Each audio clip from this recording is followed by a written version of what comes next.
नाज़रीन, अमरीकी oil blockade की अनाउंसमेंट के बाद चाइना का राब्ता हुआ है वेनेजुएला के साथ और चाइना की जानिब से ये बात कन्वे की गई है कि चाइना कंप्लीटली वेनेजुएला के साथ स्टैंड करता है। इससे पहले प्यूटन की जानिब से प्रेसिडेंट मडूरो के साथ राब्ता किया गया। तो ये बात बड़ी इंटरेस्टिंग है कि चाइना और रशिया दोनों खुलकर ये अनाउंस कर रहे हैं कि वो वेनेजुएला के साथ खड़े हैं। लेकिन ये देखना इंटरेस्टिंग होगा कि दोनों की जो सपोर्ट है वो वेनेजुएला की हेल्प जो है वो किस तरह से करेगी। और देखिए, वेनेजुएला के मामले के अंदर तीर जो है वो कमान से निकल चुका है। अमेरिका ने एक जंग वेनेजुएला पर डिक्लेयर कर दी है, तो अब इसके नताज पर फैसला होना है। यानी अगर आज भी अमेरिका पीछे हट जाता है तो अगर कहा जाए कि जंग नहीं हुई, नहीं, जंग ऑलरेडी हो चुकी है।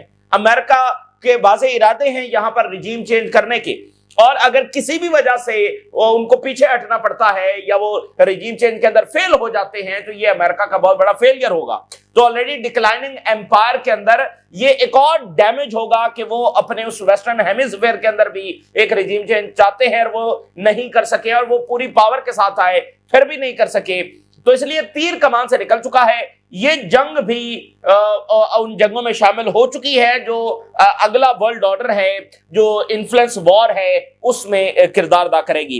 एक बड़ा वाकया पेश आया है कि इजरायली न्यूक्लियर साइंटिस्ट जो है वो मारा गया है और अमेरिका के अंदर मारा गया है, अमेरिकन सॉइल पर मारा गया है। ये बहुत बड़ा वाकया है। इसको ज़ाहिर है इजराइल एक बार फिर से लिंक करने की कोशिश कर रहा है कि इसके पीछे भी ईरान है, जैसे ऑस्ट्रेलिया में वाकया हुआ। तो इस वाकये को भी वो ईरान के साथ लिंक करने की कोशिश कर रहा है। जो मोसाद का चीफ है उसने ईरान पर एक बार फिर हमला करने की धमकी लगाई है, और एक गल्फ कंट्री है उसका इजराइल के साथ एक बहुत बड़ा मुआहदा हुआ है वेपन्स के हवाले से। और उस इजरायली कंपनी जो कि असलह-साज कंपनी है, उसकी लार्जेस्ट वेपन सेल डील है जो एक गल्फ कंट्री के साथ हुई है। तो इन दो मुल्कों के, यानी इजराइल के इस गल्फ मुल्क के साथ जो रिलेशंस हैं ये बहुत ज्यादा बढ़ रहे हैं, और ये अब तक का एक बड़ा वाकया है। और ये वही वेपन्स हैं जो उधर भी, यानी इजराइल ने यही तो वेपन्स है ना जो इजराइल इस्तेमाल करता रहा है। तो अब वो डील जो है वो एक गल्फ कंट्री के साथ हुई है। कौन सा मुल्क है और कितने बिलियन डॉलर की ये डील हुई है ये आपके साथ जब शेयर करेंगे। इसी दरमियान जैसे अमेरिकन लॉबी पूरा जोर लगा रही है अमेरिकन के नैरेटिव्स को, उनकी थॉट्स को और उनका व्यू रिगार्डिंग इजराइल उसको कंट्रोल करने के लिए, तो यूरोप के अंदर भी आज रिपोर्ट सामने आई है कि किस तरह से इजरायली लॉबी बहुत ज्यादा मुतहरिक है, बहुत ज्यादा पैसे लगा रही है वहां की गवर्नमेंट्स को कंट्रोल करने के लिए, वहां के मीडिया को, वहां के नैरेटिव को, और ताकि इजराइल के लिए जो सपोर्ट है वो जारी रहे। ये आज वहां से रिपोर्ट आई है। यमन से दो तरह की खबरें हैं। एक खबर तो यह है कि एक फूट पड़ी हुई है कि अंसारुल्लाह पर हमला करें या ना करें। दूसरा यह है कि जो एसटीसी है वो तेजी के साथ आगे बढ़ रहा है और यमन को दो हिस्सों में तकसीम करने का इरादा रखता है। तो ये दूसरा बड़ा मसला है। और देखिए कि मिडिल ईस्ट का एक नया नक्शा सामने आ जाएगा ना, कि एक और मुल्क जो है वो मिडिल ईस्ट के नक्शे पर इमर्ज कर गया। और ये बात साबित हो चुकी है कि एसटीसी के लिंक है इजराइल के साथ, और इजराइल के साथ एसटीसी जो है वो राब्ते में है। और उनकी ये डील चल रही है कि इजराइल और उसके वेस्टर्न इत्तेहादी सदरन यमन को एक अलग कंट्री तस्लीम करने, और ये जो है ये इजराइल के साथ नॉर्मलाइजेशन कर लेगा। इजराइल को और क्या चाहिए, इजराइल इसमें बहुत ज्यादा इंटरेस्टेड होगा। तो बाद में शायद पता चले कि एसटीसी के बाद जब वो इजरायली वेपन्स हैं। तो प्यूटन ने कहा है यूरोप को मुखातिब करते हुए कि अगर नेटो को मुखातिब करते हुए कि अगर वो डिप्लोमेसी पर यकीन नहीं रखते और अगर डिप्लोमेसी कामयाब ना हो सकी तो फिर हम आगे बढ़ेंगे, और इस तरह से आगे बढ़ेंगे कि हमारी जो एंसेस्ट्रल हिस्टोरिकल लैंड्स हैं वो हम वापस लेंगे। यानी वो सोवियत यूनियन की जो लैंड्स थी वो लेने की बात कर रहे हैं। ऑलरेडी यूरोप यही बात करता रहता है कि प्यूटन जो वो दोबारा से सोवियत एम्पायर बनाना चाहते हैं। तो बहरहाल ये एक स्टेटमेंट उन्होंने जारी की है।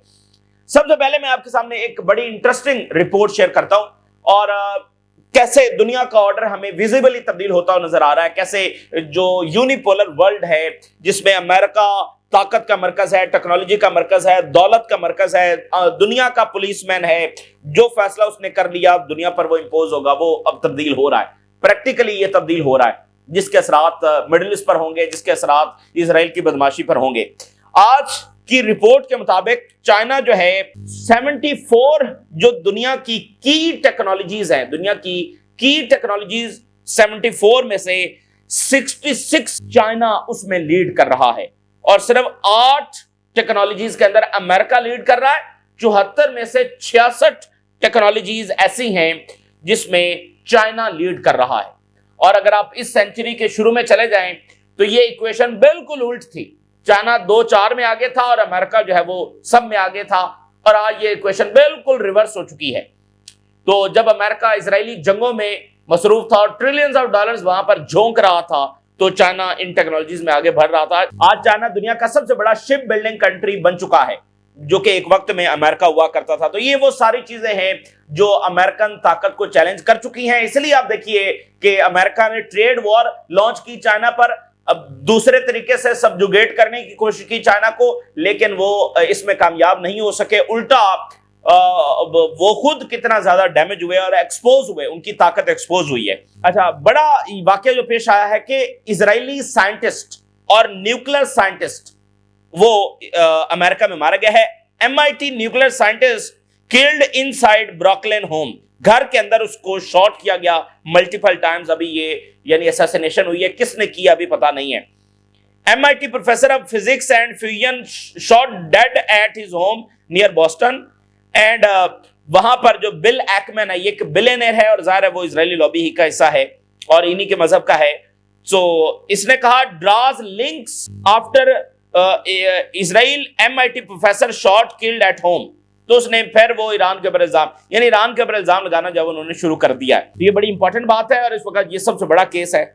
अच्छा, आज वॉशिंगटन पोस्ट की एक रिपोर्ट जारी हुई है जिसमें उसने सारी डिटेल रखी है जो ईरानी साइंटिस्ट को शहीद किया गया, और जो 12 दिन की जंग है कैसे वो शुरू हुई। 3:21 पर कैसे इधर जो इजरायली पायलट्स है वो स्टैंड बाय के ऊपर खड़े हुए थे, और उधर जो इजरायली एजेंट्स हैं वो तेहरान की गलियों के अंदर बिल्कुल डिप्लॉय हो चुके थे, और पहले उनको ग्रीन लाइट दी गई कि वो जाकर जो है वो अटैक कर दें, असैसिनेशंस करें। उसके बाद जो है वो पायलट्स को ऑर्डर किया गया। यानी वो पूरा उन्होंने 12 दिन की जंग में, और साइंटिस्ट के हवाले से खासकर लिखा है। और ज़ाहिर वेस्टर्न मीडिया है तो वो इस इजरायली एंगल से लिखेगा ना, यानी उसने ऐसा कुछ नहीं लिखा कि ये इलिजिटिमेट वॉर थी या इंटरनेशनल लॉ को ब्रेक किया। ज़ाहिर वो उस अंदाज में तो नहीं लिखेगा, लेकिन अगर हम उसकी डिटेल्स देखें तो उसमें उसने लिखा है कि 100 साइंटिस्ट जो है वो उनकी लिस्ट निकाली इजराइल ने, जिसमें से 12 को शॉर्ट लिस्ट किया गया। फिर कई साल तक उनके घर, उनकी रूटीन, उनके फैमिली, उनकी पूरी इंटेलिजेंस जब वो हासिल की जाती रही कई साल तक, और उसके बाद ये ऑपरेशन जब वो लॉन्च किया गया तो 100 में से 12 जो मोस्ट इन्फ्लुएंशियल थे उनको शॉर्टलिस्ट इजराइल ने किया। अच्छा, इस रिपोर्ट में ये डिटेल्स लिखी गई हैं कि कैसे इन साइंटिस्ट की फैमिलीज, इनके बच्चे, इनके रिश्तेदार वो उस हमलों के अंदर जब वो शहीद हुए। एक साइंटिस्ट के बारे में इसमें डिटेल लिखी गई है, और उसमें वो ये नहीं कह रहे ये गलत है, आप अंदाजा करें। यानी जंग के पहले दिन जब असैसिनेशन का आगाज होता है तो एक साइंटिस्ट वो असैसिनेशन सरवाइव कर जाता है। तो फिर जंग का जो 11वां रोज था उस दिन फिर इस साइंटिस्ट के ऊपर अटैक किया जाता है, और जो पहला हमला हुआ था उसमें इसका बेटा 17 साल वो शहीद हो गया। तो ये उस बेटे की जो नमाज जनाजा है उसमें शिरकत के लिए आया हुआ था, तो उस नमाज जनाजा के ऊपर अटैक किया गया एंड 45 सिविलियंस, और ये साइंटिस्ट जब उसके अंदर शहीद हुए। ये डिटेल्स इसने लिखे हैं। तो इस सारी रिपोर्ट से ये अंदाजा लगाया जा सकता है कि ईरान के ऊपर वो कितना मुश्किल तरीन वक्त था और किस हद तक इजराइल जब वो उसने ब्रुटैलिटी की। और इस रिपोर्ट में ये भी लिखा हुआ है कि कैसे इजराइल ने डिप्लोमेसी और मीडिया रिपोर्ट्स को इजराइल और अमेरिका ने मिलकर, नेतन्याहू और ट्रंप ने खासतौर पर मिलकर एज अ डिसेप्शन के लिए इस्तेमाल किया। यानी इस रिपोर्ट में लिखा हुआ है कि डिप्लोमेसी एज अ डिसेप्शन इस्तेमाल हुई, मीडिया रिपोर्ट्स के नेतन्याहू और ट्रंप में झगड़ा है, इजराइल और अमेरिका में इख्तलाफात हैं। वॉशिंगटन पोस्ट की रिपोर्ट में लिखा हुआ है कि उसको भी एज अ डिसेप्शन इस्तेमाल किया गया कि ईरान और बाकी ये समझे कि देखें इनकी तो कोई बात तय नहीं हो रही। और 12 को आप देखिए हमला होता है, 15 तारीख को दोबारा अमेरिका कहता है कि हम मिलने जा रहे हैं ईरानियन से। तो वॉशिंगटन पोस्ट ने लिखा है कि यह भी एक डिसेप्शन थी कि ईरानियन ये समझे कि अभी तो हमारे मुज़ाकरात चल रहे हैं। तो बहरहाल फिर जब ईरान ने 24 घंटों के अंदर अंदर इतनी बड़ी असैसिनेशंस के बावजूद अपनी लीडरशिप को मुकम्मल रिप्लेस करके रिस्पॉन्ड करना शुरू किया, तो फिर अगले 72 घंटों के अंदर सारी सूरत हाल बदल चुकी थी और पूरी वेस्टर्न टेक्नोलॉजी, वेस्टर्न सपोर्ट के साथ हमलावर हुआ इसराइल, उसकी बिल्कुल हालत जब पतली हो गई और फिर आखिरकार उसको अमेरिका को बुलवाना पड़ा कि हमारा जब सीज फायर करो, और फिर ईरान पर एक हमला करके एक फेस सेविंग देकर जब वो ये सीज फायर करवाया गया। तो बड़ा मुश्किल तरीन ईरान के ऊपर ये टाइम था, लेकिन बड़ी ब्रेवरी के साथ उन्होंने जब सामना किया है। तो एक इस हवाले से इंपॉर्टेंट बात यह है कि देखिए, वो ईरान को एक तो है ना कि मिलिटरीली और रीजन में इन्फ्लुएंस की जंग है, और ईरान उनके लिए सबसे बड़ी रुकावट है। लेकिन दूसरी जो इंपॉर्टेंट बात है, वो ईरान को क्यों डिस्ट्रॉय करना चाहते हैं, उसकी वजह आइडियोलॉजिकल ज्यादा है। यानी एक ऐसी ताकत जो इजराइल के सामने खड़ी है विद डिफरेंट आइडेंटिटी, जो वेस्टर्न उस यानी सब जो देखें बाकी जो मालिक हैं रीजन के, उनका एक वेस्ट के साथ अलायंस है और उनके मफादात के मुताबिक वो काम कर रहे हैं।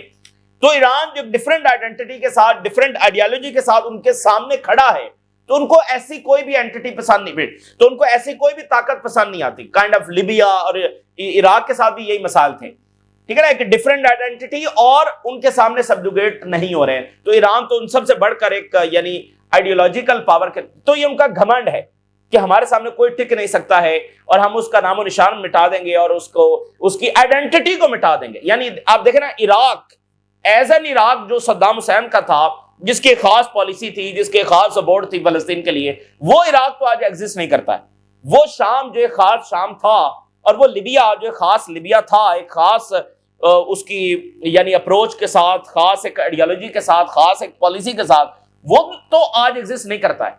तो लैंड है ना, लेकिन उन्होंने उसका नामो निशान ही मिटा दिया है जो मुअम्मर कज़ाफी का लिबिया हुआ करता था। तो सेम यानी आज से वो 3 साल के बाद क्या देखते हैं कि ईरान जो आज मिडिल ईस्ट में एक ईरान है, खास पॉलिसी, खास आइडियोलॉजी, खास आइडेंटिटी के साथ, वो यहां पर एग्जिस्ट नहीं करता हो मिडिल ईस्ट के नक्शे पर। तो वो इस तरह से चीजों को देखते हैं कि वो नेशंस की जो नामो निशान है वो मिटा देते हैं। ये उनकी एक हिस्ट्री है और ये उनका घमंड है। तो अभी तक वो ईरान के खिलाफ जब इसमें नाकाम हुए, तो इसलिए ईरान जो जंग लड़ रहा है वो ग्रेटेस्ट ऑफ ऑल टाइम है। यानी ये कोई मामूली जंग नहीं है, ये ग्रेटेस्ट ऑफ ऑल टाइम्स है। ये है असल क्लैश ऑफ सिविलाइजेशंस जो आपको यहां पर नजर आती है। अच्छा, उधर जो मुसाद चीफ है डेविड बार्निया, जो व्हाइट हाउस में इवेंट हुआ जिसमें प्रो इजरायली ये कह रहे हैं कि ट्रंप को इनकरेज कर रहे हैं कि तीसरी दफा के लिए भी इलेक्शन लड़ो, तो वहां पर डेविड बार्निया भी इनवाइटेड था, बहुत सारे और लोग इनवाइटेड थे। तो वहां पर उसने ये कहा कि ईरान पर दोबारा हमले की उसने धमकी लगाई। उसने कहा कि ईरान जो है वो तेजी के साथ न्यूक्लियर बनाने की तरफ जाएगा अगर उसको कोई भी मौका मिलता है। यानी वो बताना चाह रहा है कि हमने फिलहाल उसको डैमेज कर दिया है, उसके पास मौका नहीं है, अगर मौका होगा तो वो तेजी के साथ न्यूक्लियर बनाना चाहेगा। और ईरान ने अभी तक इजराइल को डिस्ट्रॉय करने का अपना जो गोल है वो अभी तक छोड़ा नहीं है। और ईरान का जो प्रोग्राम है वो कोई सिविलियन प्रोग्राम नहीं है और वो वेपन बनाना चाहता है। और इजराइल वो मुल्क है जिसके पास दुनिया का सबसे बड़ा सीक्रेट, द ओनली कंट्री जिसके पास सीक्रेट न्यूक्लियर प्रोग्राम है, जिसके पास वेपन्स है, न्यूक्लियर वेपन्स जिसके पास है, और IAEA उसको जाकर एक्सेस नहीं कर सकता। तो उसने कहा इजराइल और अमेरिका क्लोजली वर्क कर रहे हैं और किसी भी वक्त अटैक हम कर सकते हैं और ईरान को किसी सूरत हम न्यूक्लियर नहीं बनने देंगे। तो ये व्हाइट हाउस में खड़े होकर उस खास इवेंट में मुसाद चीफ ने जब धमकी लगाई है। अब एक और रिपोर्ट आई है कि कैसे यूरोप के अंदर इजरायली लॉबीज बाकायदा एक्टिव हैं और जो अमेरिकन लॉबी है एपेक, वो कैसे फंड कर रही है यूरोपियन के अंदर लॉबीज को जो इजराइल के लिए काम कर रही हैं। सो एक्सपोजिंग एलनेट, ये जैसे एपेक है तो यहां पर एलनेट है जो यूरोप में काम कर रही है। आज उसकी पूरी रिपोर्ट आई है, US lobby funds pro Israel influence in Europe. तो इसकी फंडिंग वहां अमेरिका से हो रही है, एपेक से हो रही है, बाकी जो बड़े जायनिस्ट बिलियनर्स वहां पर बैठे हुए हैं वो एलनेट को फंड कर रहे हैं जो यूरोप के डिफरेंट कंट्रीज में गवर्नमेंट्स को कंट्रोल कर रही है। मिलियंस ऑफ डॉलर्स उन्होंने फंड कर दिए। वाइड रेंज ये लॉबिंग नेटवर्क है जिसके बारे में पहली बार एक कंप्रीहेंसिव रिपोर्ट सामने आई है। वो इजराइल के पॉलिटिकल, मिलिट्री और इकोनॉमिक इंटरेस्ट के लिए यूरोप के अंदर काम कर रही है और ये एपेक के साथ मुकम्मल तौर पर लिंक है। प्रो इजराइल एडवोकेसी ऑर्गेनाइजेशन, और ये बहुत सारे यूरोपियंस के जो ट्रिप्स हैं वो इजराइल के लिए ऑर्गेनाइज करती है। ये मतलब एक तरीकाकार है ना कि उनको इजराइल का दौरा जो है वो करवाया जाता है, डिफरेंट लॉ मेकर्स को, पॉलिसी मेकर्स को, ठीक है ना, डिफरेंट लीडर्स को, डिफरेंट ऑर्गेनाइजेशंस को इजराइल के दौरे करवाए जाते हैं। एपेक भी इसी तरह से करती है। अभी उन्होंने 1000 जो पास्टर्स हैं अमेरिका से बुलाए हुए थे तो इवन इनसाइड यूरोपियन पार्लियामेंट्स में और लॉबीज में on foreign and security policy के ऊपर ये इवेंट्स ऑर्गेनाइज करती है ताकि इजराइल के मुताबिक पॉलिसी बनाई जा सके। और चूंकि खासकर पिछले 2 साल में ये एक्टिव हुई है कि वो जो एक इजराइल के खिलाफ कोई सैंक्शंस हैं या इकदाम है वो ना उठाए जा सकें। तो इसके एपेक के साथ पर्सनल लिंक्स हैं और द इजरायली रिजीम के साथ लिंक्स हैं और मिलिट्री ऑपरेटर्स के साथ एलनेट के जो है वो लिंक्स साबित हुए हैं। 100 से ज्यादा जो अमेरिकन फाउंडेशंस हैं जो इजराइल के लिए काम करती है उन्होंने इसको जो फंडिंग भेजी है। खासकर अक्टूबर 7 के बाद इसकी फंडिंग में जो बहुत ज्यादा इजाफा हुआ, रिकॉर्ड ब्रेकिंग इजाफा इसकी फंडिंग के अंदर जब वो हुआ है। और यूरोपियन लैंडस्केप के अंदर, इंस्टीट्यूशनल पॉलिसी के अंदर और ये पूरी तरह से पेनिट्रेट किए हुए हैं और ताकि जो यूरोपियन पॉलिसी है वो इन अलाइन हो विद इजराइल के despite widening public outreach over the atrocities in Gaza. बावजूद इसके कि पब्लिक का एक प्रेशर है तो वो गवर्नमेंट्स को लॉबिंग कर रही है कि भाई इजराइल के खिलाफ कोई पॉलिसी ना बन सके। इसलिए हमने देखा कि इजराइल के खिलाफ कोई पॉलिसी बन भी नहीं सकी है। अच्छा, यूई के हवाले से खबर सामने आ रही है। यूई की इजराइल के साथ डील हुई है। इजराइल की एल्बैट सिस्टम ये कंपनी है जिसका हेडक्वार्टर हाइफा में है और इसकी डील हुई है। ये एल्बैट की हिस्ट्री की सबसे बड़ी डील है जो यानी उसने किसी मिडिल ईस्ट के मुल्क के साथ की है। UAE reportedly behind Elbit record $2.3 billion defence deal और ये लार्जेस्ट है और ये सीक्रेट हुई है जिसकी आज रिपोर्ट फ्रांस के मीडिया ने बेसिकली ये शाया किया, जिसके बाद सारा मीडिया रिपोर्ट कर रहा है। तो ये एक सीक्रेट डील थी जो कुछ दिन पहले हुई है। French report, United Arab Emirates signed mega deal with Elbit. तो मैनी जो इसकी डिटेल्स हैं were banned from publication, public उनको नहीं किया गया। Secret buyer revealed in huge Israel arms deal और ये 1 दहाई तक, इसमें इजराइल की डिफेंस मिनिस्ट्री भी इन्वॉल्व है। 1 दहाई तक ये डील रहेगी यानी इसमें मजीद वो असला ले सकेंगे। तो इस एग्रीमेंट में ये चीज शामिल है, यूई की जानिब से ये कहा गया कि इसकी तमाम डिटेल्स, हम कौन सा असला ले रहे हैं, क्या इक्विपमेंट्स ले रहे हैं, ये रिवील नहीं किया जाएगा। अगर रिवील किया गया तो हम ये कैंसिल कर देंगे। ये बाकायदा इस एग्रीमेंट का हिस्सा है। और देखिए ना, मतलब ये बहुत सारे अब कंसर्न्स, बहुत सारे सवाल उठ रहे हैं कि डिफेंस मिनिस्ट्री इन्वॉल्व है और इजराइल ने जो कुछ 2 साल में किया, और ये वही तो वेपन्स हैं जो उधर हर जगह इस्तेमाल हुए हैं, लेबनान में, गाजा, वेस्ट बैंक, ईरान पर और यमन पर, तो फिर वही वेपन वो दे रहे हैं। तो ये काफी ज्यादा सवाल उठ रहे हैं। लेकिन बहरहाल हर मुल्क की अपनी पॉलिसी है और यूई के काफी ज्यादा ताल्लुकात इजराइल के साथ बढ़ रहे हैं, तो ठीक है, ये उनकी अपनी पॉलिसी है। एसटीसी यमन में वो तेजी के साथ आगे बढ़ रहा है और इसमें सऊदी अरेबिया को बहुत कंसर्न है क्योंकि सऊदी अरेबिया ही में एग्रीमेंट्स हुए थे कि ये ग्रुप्स जो हैं वो एक दूसरे के खिलाफ न लड़ें और यमन की एक सिविल वॉर और अलग कंट्री के हवाले से चीजें तय हुई थी कि इस तरफ नहीं जाना। लेकिन एसटीसी जो है इन तमाम एग्रीमेंट्स को तोड़ते हुए और विड्रॉल जो डिमांड्स हैं कि आप पीछे हटें उसको तोड़ते हुए वो विगरसली आगे बढ़ रहे हैं और independence and the division of Yemen, यानी एक अलग मुल्क की वो डिमांड कर रहे हैं। तो ये सऊदीया के लिए काफी कंसर्निंग बात है। गजा में इजराइल ने अटैक करते हुए 11 फलस्तीनियों को शहीद किया है जो एक व्हीकल के ऊपर जा रहे थे और इजराइल ने कहा कि ये गलती से हुआ है, हम जो है वो शेल फायर कर रहे थे लेकिन वो गलती से वहां गाड़ी में टकरा गए तो 11 फलस्तीनी। तो इस तरह मुसलसल वायलेशन जारी है। कल हमास ने कहा था कि सीज फायर जो वो कोलैप्स होने की तरफ बढ़ रहा है। चाइना के फॉरेन मिनिस्ट्री ने स्टेटमेंट जारी की है कि चाइना के फॉरेन मिनिस्टर और जो वेनेजुएला के फॉरेन मिनिस्टर हैं उनकी फोन पर बात हुई है और चाइना ने कहा कि defend their sovereignty and national dignity, और बीजिंग पूरी तरह से वेनेजुएला के साथ है और रिजेक्ट करता है किसी भी बुलिंग बिहेवियर को, यानी किसी भी बदमाश बिहेवियर को कि किसी मुल्क के ऊपर अटैक कर दिया जाए, इसको मुकम्मल तौर पर अपोज करते हैं। तो रशिया ने भी अपनी सपोर्ट अनाउंस कर दिया है और चाइना ने भी कर दिया, लेकिन कितना इफेक्टिव साबित होगा वेनेजुएला के लिए? तीर कमान से निकल चुका है, अब इसमें ताकत का फैसला होना है। यानी अगर अमेरिका जीतेगा तो उसका इन्फ्लुएंस पूरे लैटिन अमेरिका पर और बढ़ेगा। बाकी हुकूमतें वैसे ही 2-4 तो वैसे ही सरेंडर कर जाएंगी। अगर वेनेजुएला नहीं टिक सका तो बाकी तो वैसे नहीं टिक सकेंगे, क्योंकि जैसे आप देखिए पैराग्वे, इधर उधर तो उनकी डील्स ऑलरेडी हो रही हैं। तो वेनेजुएला अगर नहीं टिक सका तो बहुत सारे फिर बाकी नहीं टिक सकेंगे। तो इसलिए, और अगर यहां पर वेनेजुएला ने पुश बैक कर दिया अमेरिका को और रिजीम चेंज नहीं हुआ तो फिर अमेरिका को बहुत डैमेज होगा, उसकी ताकत को डैमेज होगा।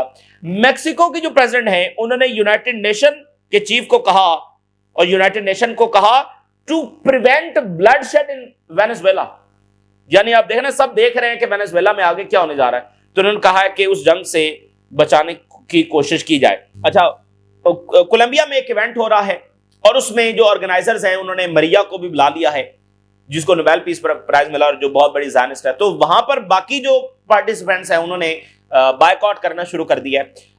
Writers boycott Hay festival over Venezuela opposition invite. उन्होंने कहा हम नहीं शरीक होते अगर इसको बुलाया जा रहा है। तो ये लैटिन अमेरिका की तारीख के हवाले से बड़ा अहम तरीन मोड़ है कि उन्होंने किस डायरेक्शन में जाना है।